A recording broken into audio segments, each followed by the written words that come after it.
Okay, art repair video number 3. As you can see, I've reproduced an image we had of finding silver in thin water where the damaged area is. Now the colours are not likely to be exactly the same. Well, not likely to be remotely the same. Well, the colours are likely to be the same, but the contrast, the tone is not likely to be the same. Right, as I pointed out in an earlier email, I think we're looking at 7 major areas of contamination or staining. Got that one there, 1, 2, 3, 4, 5, 6, and maybe in there number 7. What I intend to do is show you me dealing with these first before I approach the surrounding areas that have been lightly stained. Okay, I will now go off and mix some paint. Right, what I'm going to do here is assume that we've been through the masking tape process and it wasn't successful. We found that all the paint was dry, so now we're left with just covering it up, masking it with further layers of paint. I'll zoom in so we can get a better look at this. What we'll do is we'll deal with this area first, and then perhaps deal with that area, but the process will be the same. Right, you now have a paintbrush that I sent to you that will have twin head. The section taken out in the center. It does the same job as a single head, but I'll show you how to use it to perhaps disguise some of this stuff here. You can use this, or you can use a single head. I mean, I can't find actually the single head that I had before, but it would be better to use that on these areas anyway. So let's start with that process. Now my assumption is the colour isn't that far removed from the one we've got there. We've got to bear in mind this is a print and essentially an interpretation of an image that we had earlier.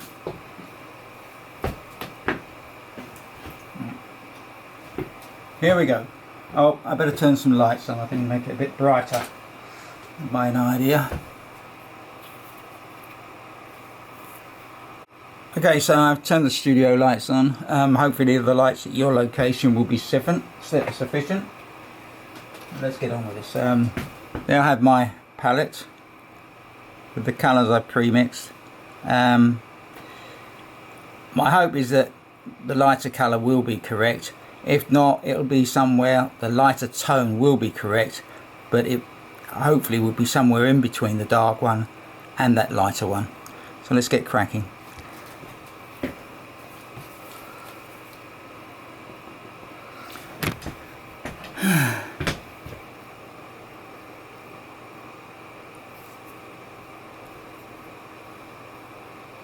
That's interesting.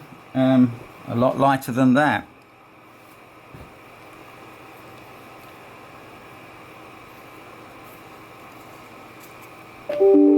Right, what happened there was that the paint that I applied stained what is actually paper, and it couldn't be removed properly. So I've now mixed up you see that? I've mixed up a lighter colour underneath, and hopefully it'll be somewhere in between that darker one and the previous darker one. Right, in between.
Okay, I think what we're noticing here is that my colour is actually different to the colour of the paper.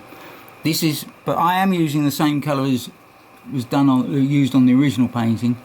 I'm going to carry on as it is, because finding the colour would be a much harder process than finding the tone, and that's not the objective. I'm going to tackle that dot there. So there's 2 dots I've tackled. That one there, 3.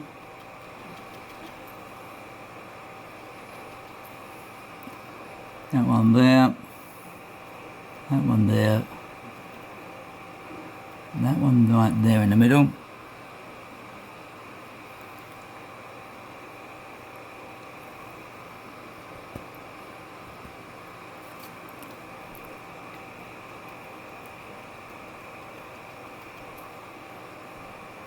And there.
Oh.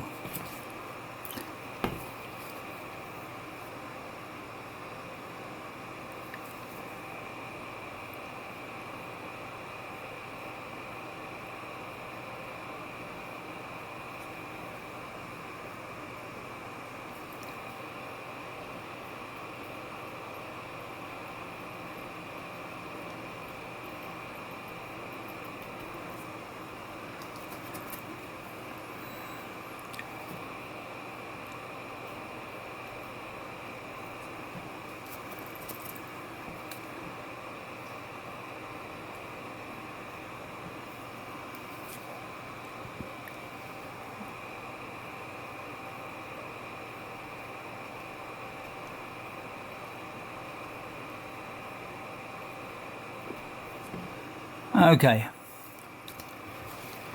Well, that's, even though they're not the right colour, that's essentially the larger spots covered up.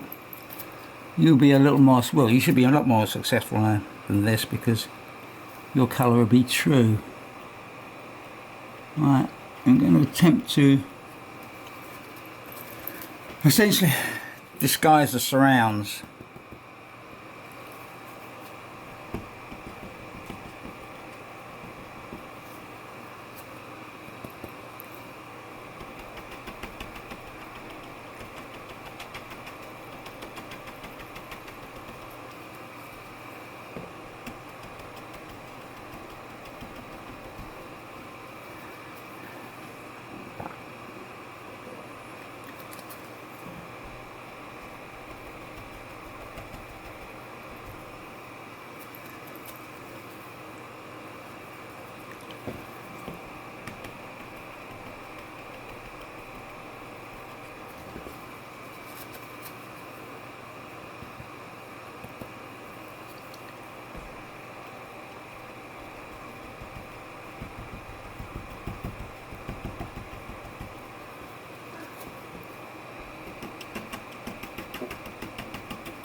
Right, okay then. Had that been the right colour, we'd have a pretty close match there, I think. Or we'd have got there easier. I'm still lightening this up a bit.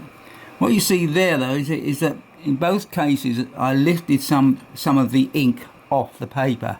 That of course won't happen to you. Canvas is a bit more forgiving, a lot more forgiving. Okay then, yeah. Well, if you like an amorphous shape, if that's the right word. Now, what I'd do, if I couldn't actually get rid of it, I'd try something else. I'd disguise it as something like a little bit of a cloud. Yeah. Put a head on it and add it on it over here.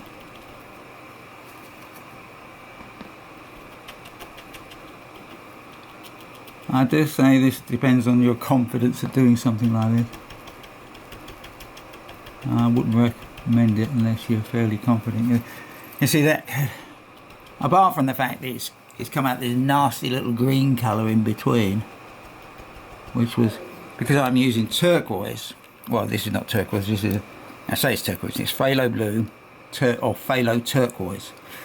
This colour here is more like a deep ultramarine, blue ultramarine. So, but that happened as part of the printing process. You know, if my computer isn't calibrated properly, and I don't think my laser jet could handle it anyway. Anyway,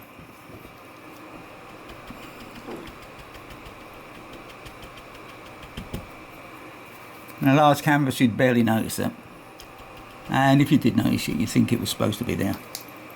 Right, okay then, I'm going to leave it at that. I'm fully confident that you'll be more successful than that, mainly because I'm dealing with a difference in colour rather than just a difference in tone. As you see, as I work this piece of paper, it's flaking off bits more of the underlying ink, but that's about as good as I can do with this methodology. You will do better. Thank you very much.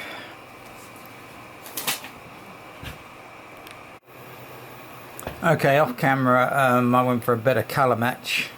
Well, colour match with the paper anyway. I used some ultramarine, blue ultramarine, mixed with some of the lighter colours that were already on the board. Problem is with working with paper, and I could have varnished it beforehand, I suppose, with some picture varnish, and I stopped it. But this halo, dark halo we got around here, that's where the actual oil of the oil paint has actually seeped into the paper itself, and it's darkening it off. But you actually can see that I've made it disappear that much more, the problem disappear. Now, if you've got the colour match, you should be able to get better than that.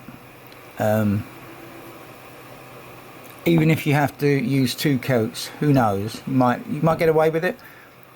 Obviously, I'm recommending that you try the masking tape method first, right? See how successful that is.